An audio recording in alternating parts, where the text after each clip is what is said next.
Welcome to today's Global Connections program. I'm Bill Miller. Today, we're going to take a look at educational institutions and how they're changing so dramatically.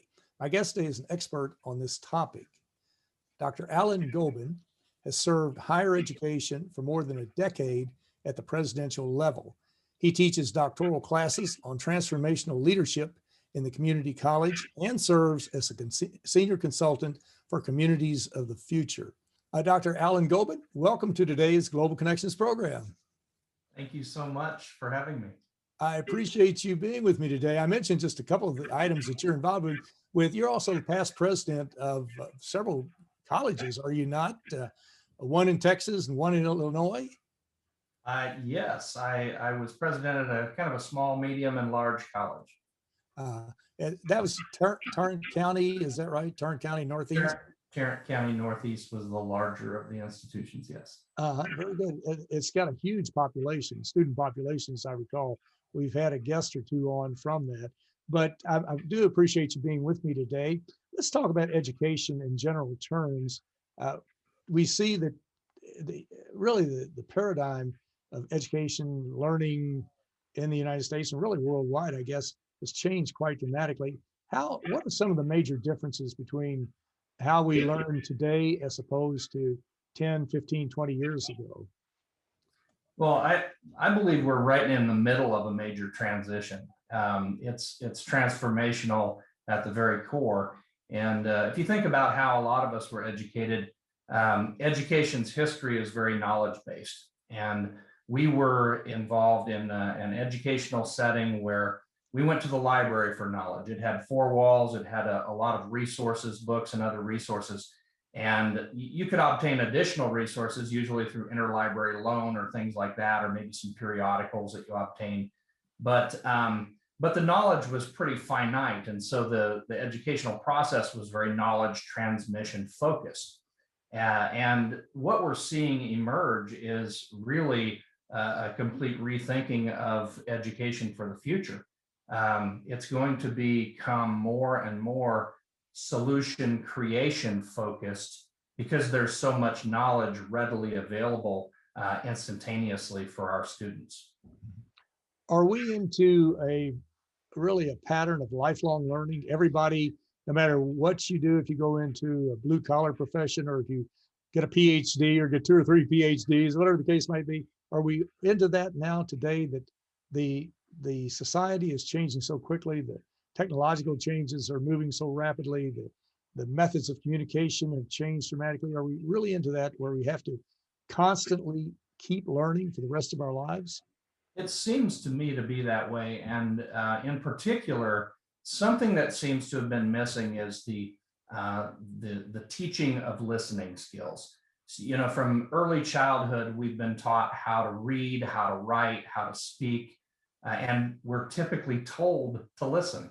There's not been a lot of really thoughtful teaching of listening skills. And so as we look at our modern era and we look toward the future, I see a tremendous need for teaching better listening skills, helping people learn to listen and get beyond their own ego and ego needs, and really openly listen and acknowledge others and communicate more effectively. Mm-hmm. Now, you're a very prolific author and you've written extensively on educational concepts. I want to just mention a couple of them to you. And if you can explain them to me, I'd appreciate it very much. But the one you were talking about, advancing the soul of humanity, quote, soul of humanity, unquote. What do you mean by that? So I believe that we're at a major turning point in all of human history.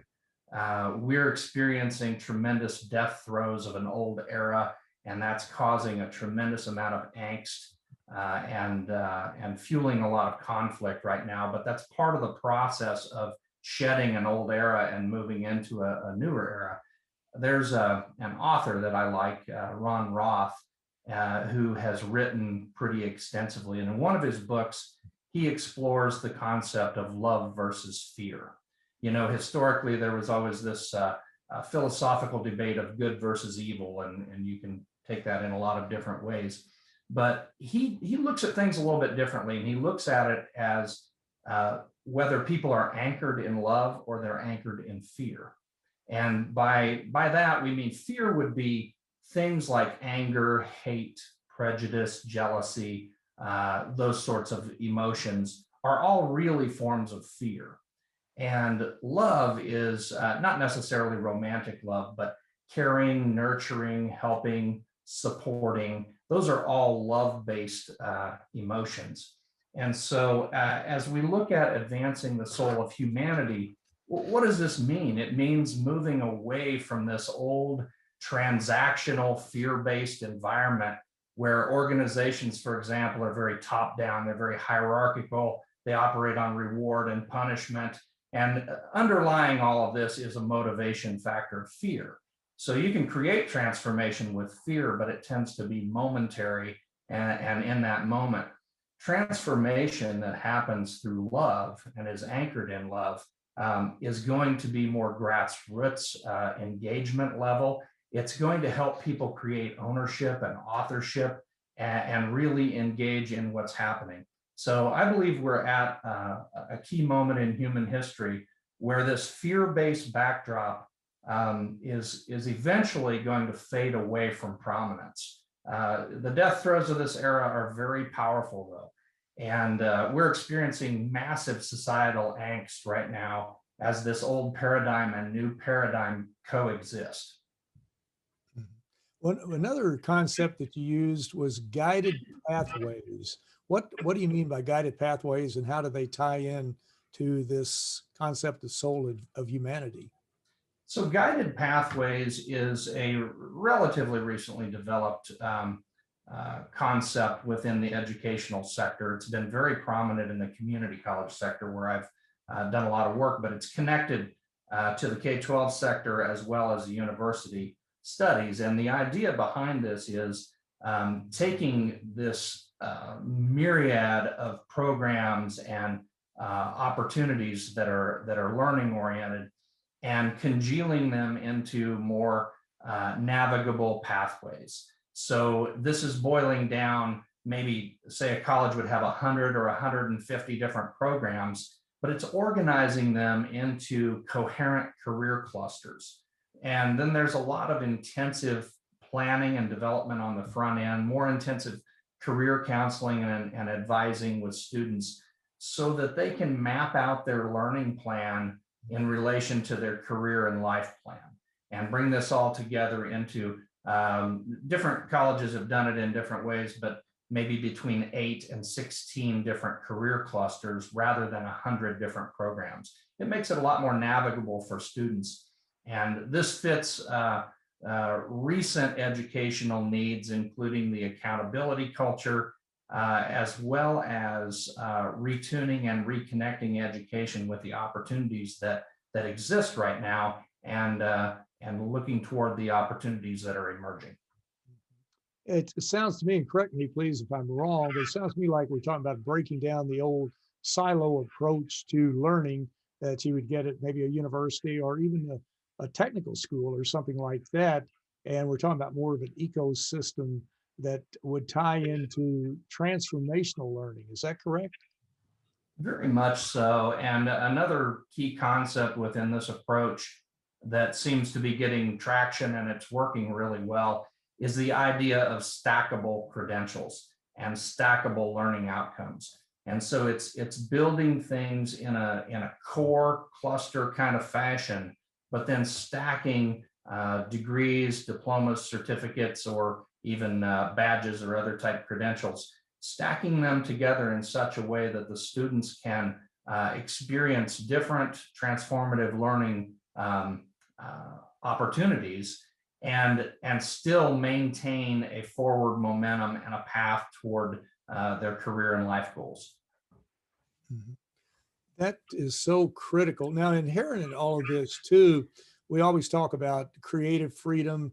We talk about creative exploration. How do we really enhance those concepts or build upon what we've done in the past to make them more of a meaningful experience and to help us garner the information that we can inculcate or incorporate into our overall learning experience? Well, I think we have to look back at what was and what currently is, and then look to the future. So what has existed is really a combination of the industrialization of the world, and here in the United States, in particular, American industrialization. And this fueled a highly structured, predictable, and controlled environment within education. It was matching up to the industrializing world around it. And so that really became part of the culture. Now, what has happened in more recent years, say the last 3 or 4 decades, we've seen a real strong push for accountability within education. A lot of this has been desired by the public to have dollars accounted for. How are the dollars being spent, and are we getting our money's worth, and those sorts of things. And the challenge that we see emerging is this has fueled a focus onto what in my opinion, are the easiest, most readily measured results. So it's sort of boiled it down to the lowest common denominator to create clean, nice accountability reports. And the resulting culture, perhaps even more so in the K-12 sector, but also affecting undergraduate studies in college, is this focus on teaching to the test. And as education has tried to fit within this industrial structure and then teach to the test to determine these accountability outcomes and create nice reports, we're spending an inordinate amount of resources, of time and money, just to document the lowest common denominator, rather than focusing on enhancing creativity, enhancing our collaborative abilities and our creative outcomes. And that's what I see is needed right now, but it's also starting to emerge. Well, you're watching Global Connections Television, which is a privately funded, independently produced program. The opinions expressed on Global Connections are solely those of the moderator and his guest. We'd invite our viewers to go to our website at www.globalconnectionstelevision.com to view previous programs.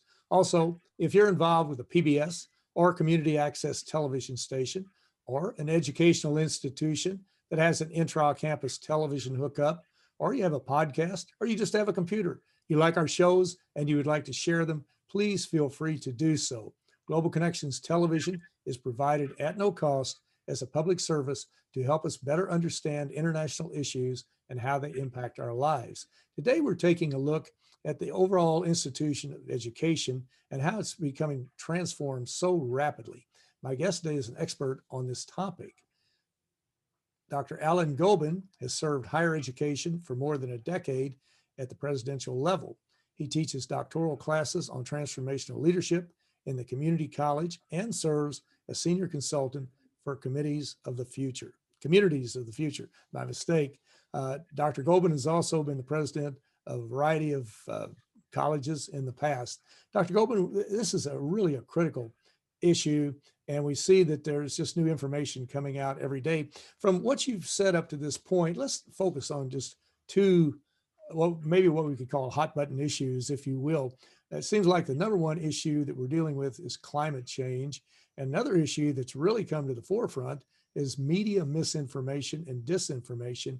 How can we take some of the concepts you're talking about today and tie them into dealing with these problems that all students, all people really on the planet are going to have to deal with, especially climate change and to some degree media disinformation? Well, in order to really address your question, Bill, I want to go back to the massive and transformational change that's happening right now in our society and within education, because I think that core is important to understand these other topics. I'll liken this to the era of the movie a lot of people are familiar with, or the book, The Wizard of Oz. You recall the storyline of The Wizard of Oz, and a lot of people, thought that was an amazing movie, and it had this technicolor, and it was a technological advancement, and this and that. But there's an underlying thematic element to this story that's amazing if you really dig into it. And it is the shift from an agrarian society to an industrializing society. And so we see these archetypical characters representing the agrarian farmer is the scarecrow, The Tin Man is the mechanized, industrialized sort of world. The Cowardly Lion is representing everyone's fear. And then we see the character Dorothy, who is representing youth. It's the younger generation that's trying to figure this all out and get somewhere to this magical future. And so when we look at that happening in that era, that's maybe a little over 100 years ago, we're at a similar change right now from this industrialized society and now technified society. And we're moving into a rapidly changing, as you said, ecological civilization, something that's much more interconnected than ever before. And so when we look at issues like climate change or media misinformation or disinformation, there are several ways that this is pertinent. Regarding climate change, I believe there's a direct connection. If we simply continue our past practices and use existing knowledge, we will continue to have incremental change. We will probably also have very strong divisiveness where people encamp according to the media that they're consuming. And this ties into your other question, other part of the question. But if we're going to unleash the power of individual and collective creativity as a focus for our learning systems, we have to really understand how the emerging climate is helping people embrace things that they're uncomfortable with, to share and to listen openly, to let go of the ego and let go of a particular worldview or paradigm, and really come together creatively and collaboratively to listen to each other and to explore things together, and then create and co-create solutions that have a true shared vision. When we look at the topic of media misinformation or disinformation, I think we see perhaps our worst example of the digression of philosophy and thought. You know, we have historical examples pre-World War II, for example, in Hitler's Nazi Germany. We see a complete control of the media, and then there's a single version of reality that's presented over and over and over again. And that sort of propaganda makes people believe that that's what the reality is. Well, what we have, and this is modern times, I live in the United States of America, so we're looking at what's happening right now. We see people not necessarily being forced, but choosing one of two major worldviews that are presented in the media, and then reinforcing their own beliefs. It's sort of like an echo chamber that reinforces. And again, I pull us back to the idea of collaboration, of co-creation, creativity, anchored learning, the transformative things that are based in love. And that means we're going to have to shed our individual and collective ego. We're going to have to really open up and learn how to listen to each other and how to anchor ourselves in love and good collaborative progress.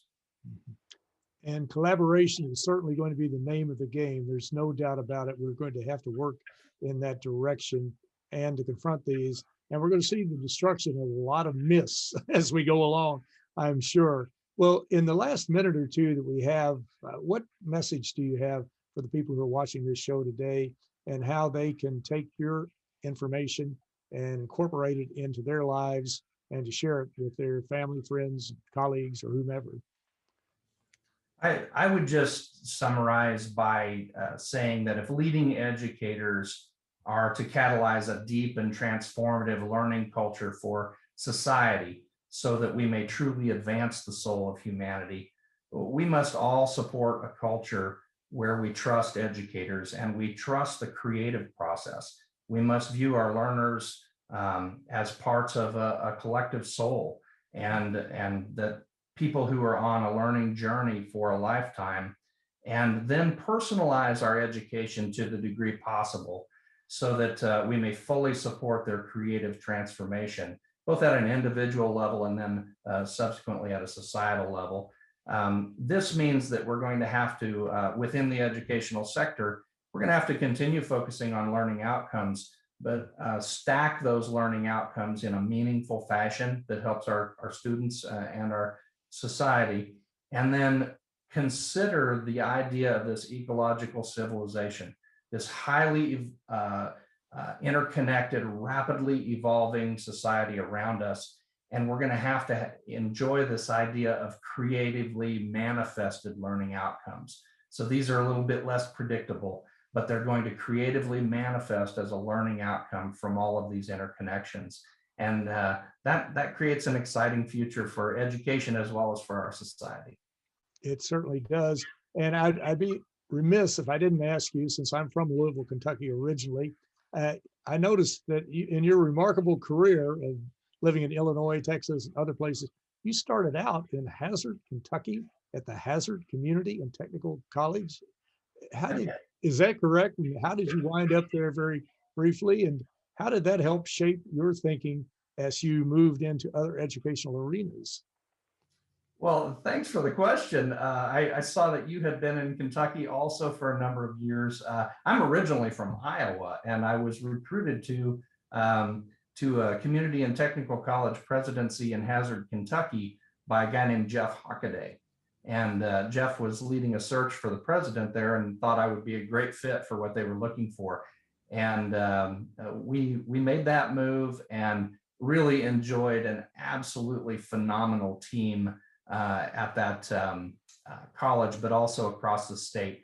And so we were able to really effectively help design one of the early guided pathways models, and create some significant improvements in student success and outcomes. And then we had fun. We were named the best place to work in Kentucky, and listed on the Chronicle of Higher Education's great colleges to work for. And I would not begin to take credit for that. I would just say the team there was phenomenal. So they came together. We jokingly said that our nickname should be the pilots, because we like to pilot everything. So it was a very innovative group of people. And that really shaped my educational career, because I respect tradition. I was a history major in undergrad studies, but I love innovation. And so blending tradition and innovation is a passion of mine. And the folks in Kentucky help fuel that. Well, that's great. We help build or they help build the foundation, which is important. Now, obviously, there's been a quantum leap from where you were in Hazard Community Technical College to where you are today. In the last 30 seconds, what do you think was the greatest change that has taken place in that time period? I think that the greatest change is change itself. The rate of change just in my lifetime has accelerated at such an exponential rate that it really makes people's heads spins, and it brings us back to the idea of no one can really master everything anymore. We have to really work together and listen effectively, connect with others, and let go of our own ego, and be open to the possibilities of advancing our individual and collective soul. That is so very true. And one of the main tenets of the group of Toastmasters, that I'm sure many of our viewers are very interested in, and maybe Toastmasters, or we know a little bit about Toastmasters, is that we have to listen. And that is so critical, especially in the world we're in today, when we're being overwhelmed with so much information. And as I mentioned earlier, some of the media information is really disinformation or misinformation, but we really have to work together in a collaborative fashion. We have to think differently from what we did in the past, and we have to really focus on these problems, because they're not going to rectify themselves. They will not. Climate change is not going to get better. It's not going to go away, and we're going to have to work on it. But Dr. Alan Goben, it's been a fascinating discussion, and I want to thank you so very much for a very interesting and a very informative program. Thank you so much. Thank you. I'm Bill Miller. Thank you for joining us today on Global Connections Television.